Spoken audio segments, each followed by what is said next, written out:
What's up, my comic comrades? Today we're breaking down the long-awaited issue 2 of Teenage Mutant Ninja Turtles: The Last Ronin. If you didn't know, this series takes place several years in the future where all but one Ninja Turtle has died, and the last surviving turtle has taken up the moniker of Ronin. The Last Ronin, vowing to finish what him and his brothers started. And that would be take down the last Oroku, which is now the grandson of Shredder. Now, you know all of this if you read issue 1, but if you haven't, what are you doing? Go read issue 1 or watch a video on it, as it sets up this entire series. You could do that right here. It also reveals which one of these turtles survived, becoming the Last Ronin. So obviously, if you're not up to speed with issue 1, today's episode is going to be chock full of spoilers. But before we dive into today's TMNT goodness, we want to thank Displate for sponsoring the episode. We're pretty excited to introduce Displate to you all because we're pretty big fans of what they do. What is Displate, you ask? Well, they're the leading marketplace for awesome high-quality metal posters, created by a community of some of the most talented artists from around the world. I'm talking about posters for DC, Marvel, Star Wars, including an epic Mandalorian collection,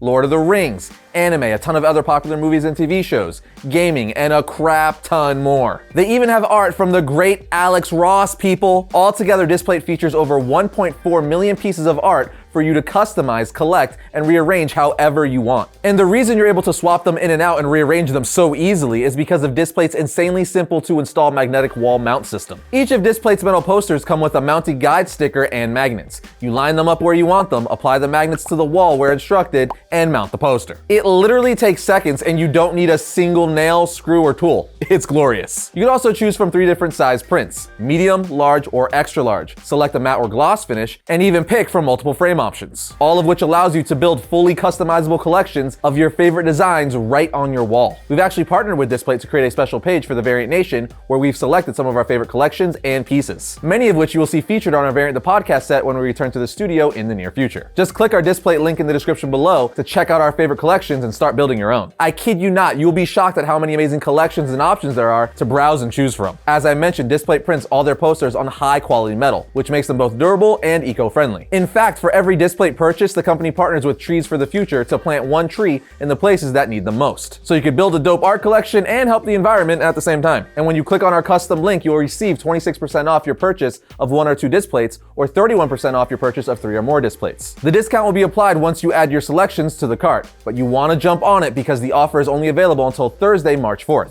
So click our Displate link in the description and start building your collections. So now that you know where to get some awesome high quality nerdy art for your wall, let's see how The Last Ronin came to be.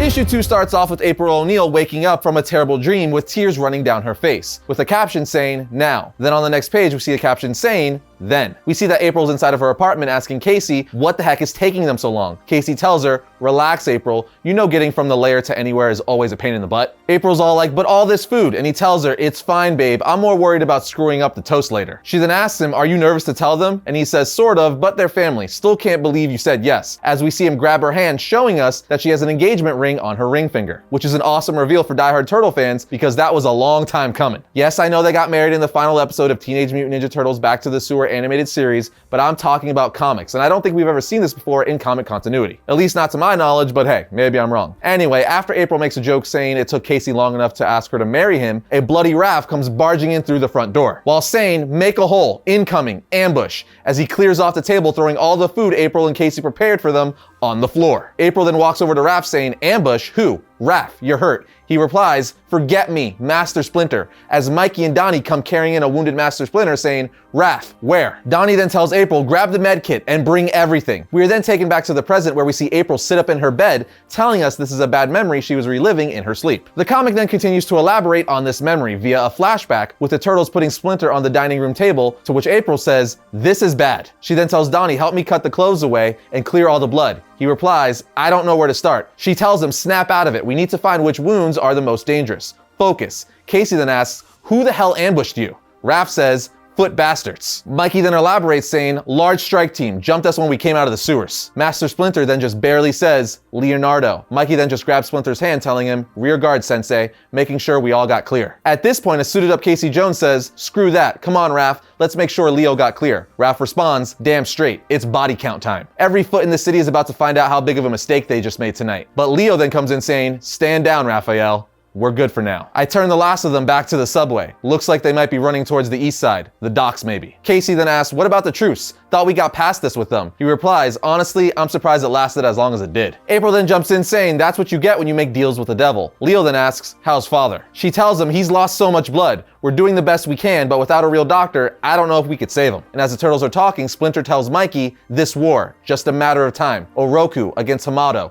Always. Karai trying to end us once and for all. Mikey with tears falling down his face, holding his father's hand, says, just shh. We got you, Sensei. It's okay. At which point Casey asks, where's Raph? Leo just looks down, standing next to an open door, saying, damn it. After this, we are taken back to the present where we see April get out of bed, and that she's not only missing one of her arms, she's also missing a leg. She then proceeds to put on her cybernetic arm, but sees that her cybernetic leg is across the room, to which she says, damn, before sighing, then pausing, saying, Casey, a little help here? While looking at Casey Jones' old mask and hockey sticks. Now, obviously, the Casey she's calling is her daughter, who was introduced to us in the first issue, but her husband's old hockey sticks and mask are staring at her, like a punch in the gut, as their daughter is named Casey after him. Meanwhile, Mikey has awoken after April bandaged him up at the end of the last issue. That's right, if you didn't read the last issue and decided you wanted this to be spoiled for you, Michelangelo is the last remaining turtle and the last Ronin. Anyway, he's sitting at a table talking to the ghosts of his brothers. One of them then says to him, this whole April still being alive thing is nuts, right? Leo then interjects saying, yeah, hard to believe anyone survived that. Raph then speaks up saying, talk about miracles, right, Mike? Mikey replies, yeah,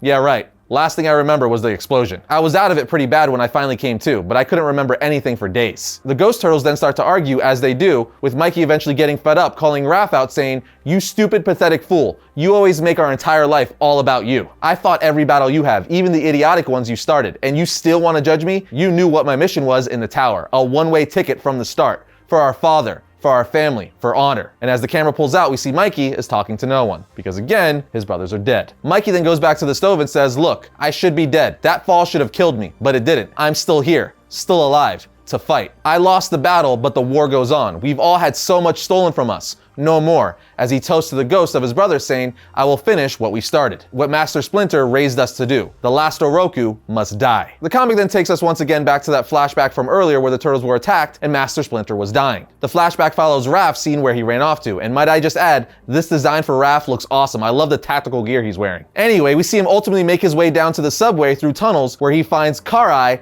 and the Foot Clan. We see she's telling the Foot Clan, I gave you one simple command, kill the mutants, and now you have the gall to return here and nurse your own pathetic wounds and wallow in your failure? This will not stand. We must finish what we started. The truce between the Foot and the Hamato clans have been broken. Blood has been spilled, and there is no turning back now. But in the crowd, we see someone is taking out Foot members with blood flying everywhere, and of course that someone is Raphael, tearing through them with his size, impaling and slashing Foot members left and right. At which point Karai says, and so our failure finds us. So be it. Destroy the beast. Raphael then says, bring it. You send these Foot members to do your dirty work? You already made that mistake once tonight. You ambushed my family, killed my father. Only one way this ends. So stop hiding behind these scrubs and we'll finish this once and for all, as he continues to wreck Foot members, but is also getting impaled with arrows and all sorts of weapons. Karai then jumps in, starting to fight with him, saying, yes, we will. The two then start engaging in an epic battle, one which ultimately leads to them falling into the river. At which point she gets the upper hand and shoves a blade through Raphael's neck, killing him as he sinks to the bottom of the river. Yeah, pretty brutal. Raphael dies by taking a blade to the throat. We all know that all the turtles die but Mikey, but man, even knowing this was coming, that was brutal and beautifully laid out and paced. But I guess that's what happens when you have the creators of the Turtles working on a turtle book. But let's continue. The comic then brings us back to the present where April has joined Mikey for some tea, while saying, you should be back in bed. What the heck is wrong with you? You need to be resting. Michelangelo answers saying, couldn't sleep. I made some tea. Hope that's okay. She tells him, of course, this was your kitchen way before I moved in. And sorry, I just got worried when I didn't find you in bed. The tea is from when you lived here. Hope it's still good. Mikey answers, honestly, it's the best cup of tea I've had in a long time. After this, Michelangelo nonchalantly asks April about her cybernetic arm. And she says, got one just like it for her leg. Souvenirs from the last we saw each other. The two then continue to catch up with one another, saying how happy they are to see each other and how all this time Mikey thought she was dead. And then she tells him, yeah,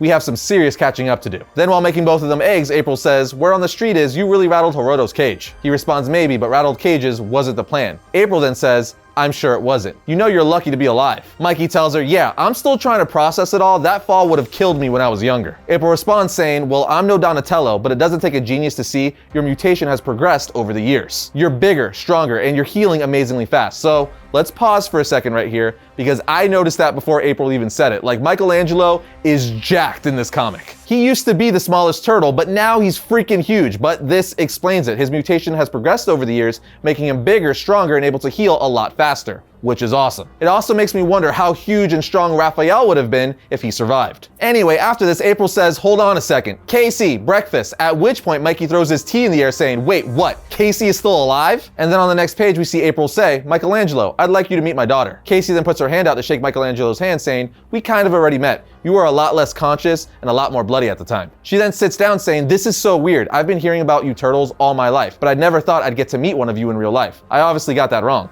The comic then takes us to Oroto's tower where he's sparring foot members. But when he's done, he tells his newly appointed captain, you find that turtle and you bring him to me. If you don't, the price for failing me will be the same as your predecessor, as we see crows eating the eyes out of the skull of the previous captain. The comic then takes us back to Mikey, April, and Casey, where Mikey says, I almost forgot what a real meal tastes like. Thanks, April. She says, you're welcome. We do okay, all things considered. Casey then jumps in saying, don't expect anything fancy in Rock Bottom though. Mikey asks, Rock Bottom? April says, it's just a nickname. New York split up into 3 districts, top, middle, and bottom. Rock Bottom's the old street level, our people. Casey tells him Rock Bottom is the battlefield, and the rest of us underground, we're the resistance. April then interrupts saying, which we'll tell him more about later. He needs to get rest. Maybe you can grab him some clean linen. As Casey takes Mikey to get some new linen, she shows him the training room saying, blows my mind to be standing here with you. I've heard so many stories and my mom showed me some old photos. You guys were practically like storybook heroes to me. I even tried to learn as much martial arts as I could on my own mostly. Spent a lot of time watching old training videos and lots of reading. The Ninja Warrior part, that always gets me pumped. Mikey then says, I'm not sure if pumped is the goal. She says, well, I know some of the history too, as she unveils all of Mikey's and his brother's old weapons and bandanas. He then picks one of them up saying, these are very personal to me. Thank you. After some back and forth, Casey says, can I ask you a question? Where have you been all this time? At which point Mikey reveals how he became the Last Ronin. He tells her after all that bad stuff that happened, it was too much to handle. So he just started walking, as we get a flashback drawn by none other than Kevin Eastman himself, co-creator of the Ninja Turtles. Mikey goes on to say, I just started walking into the mountains. A kid straight from the sewer of Lower Manhattan, straight into the wild. Bad idea. I've seen photos of snow-covered mountains, but never set foot on one. And being cold-blooded, I didn't have a chance. So I found a place to meet my end. Days, weeks, maybe longer. I don't know how long I laid there, but my mutant body would not die. I started to hear voices telling me that my destiny was incomplete, that I couldn't leave yet. Eventually, it got warmer, and the mountains provided sustenance and solitude. A time to look deep in my soul for answers. I read and reread Father's book, looking for some kind of balance, maybe even a final piece. I spent years alone thinking this was where I was supposed to be, like a stupid reward or deserved punishment or something. But that's not the way of the world. The real world found me again, and I almost let it take me. As we see people with weapons find Mikey and say, monster, freak, kill it. Mikey continues to say, I welcome the pain at first. At least I felt something after all that time. Then I saw the looks of their faces, laughing, taking the life just to take a life, for fun, no honor. That's when I got mad. Really mad. We were raised with respect and honor, trained from birth for redemption for our family. That was my destiny on the battlefield. To the end. Father's book was the path to learn and master all forms of martial arts, to adapt to every challenge, every form of combat. I was the last of my clan, masterless, Ronin, and it was up to me to restore our family's honor. My training reached its end. There would be no peace until I fulfilled my destiny. It was time to come back home to face it. As we're brought back to the present with Mikey telling Casey to complete my master's mission, kill the last Oroku. Casey then says, but the last page of the book, it says no peace. What does that mean? He tells her it means I still have work to do. She then says, good, because my crew is gonna help you. He says, no, I appreciate the offer, but I won't be responsible for anyone else getting killed because of me. She responds, too bad, because I wasn't asking. You wouldn't even be standing here if it wasn't for us. Mikey then starts laughing and she says, what's so funny? He then tells her, just trying to decide if you're more like your dad or your mom. Then on the next page, we see April go to a safe and pull out the head of Fugitoid, who was an old ally to the Turtles. But with that cliffhanger, the issue ends. What can I say, guys? This issue was fantastic. It was just as good, if not better, than the first issue. I love how the pieces to the puzzle are slowly unraveling, showing us how we got here. And this issue was jam-packed with reveals. I mean, we see how Raphael died, we learned how and why Mikey became the Last Ronin, and we see that April has the head of Fugitoid hidden away in a safe. I cannot wait for issue 3. But what do you guys think of the Last Ronin series thus far? Let us know all your thoughts in the comment section. And just like that, that's going to bring today's episode of Variant to a close. But if you enjoyed today's Last Ronin episode, be sure to check out our issue 1 episode right here. And if you like all of our videos, be sure to subscribe, like, and comment. It always helps us out. But I'll see you guys next time when I talk about all things comics.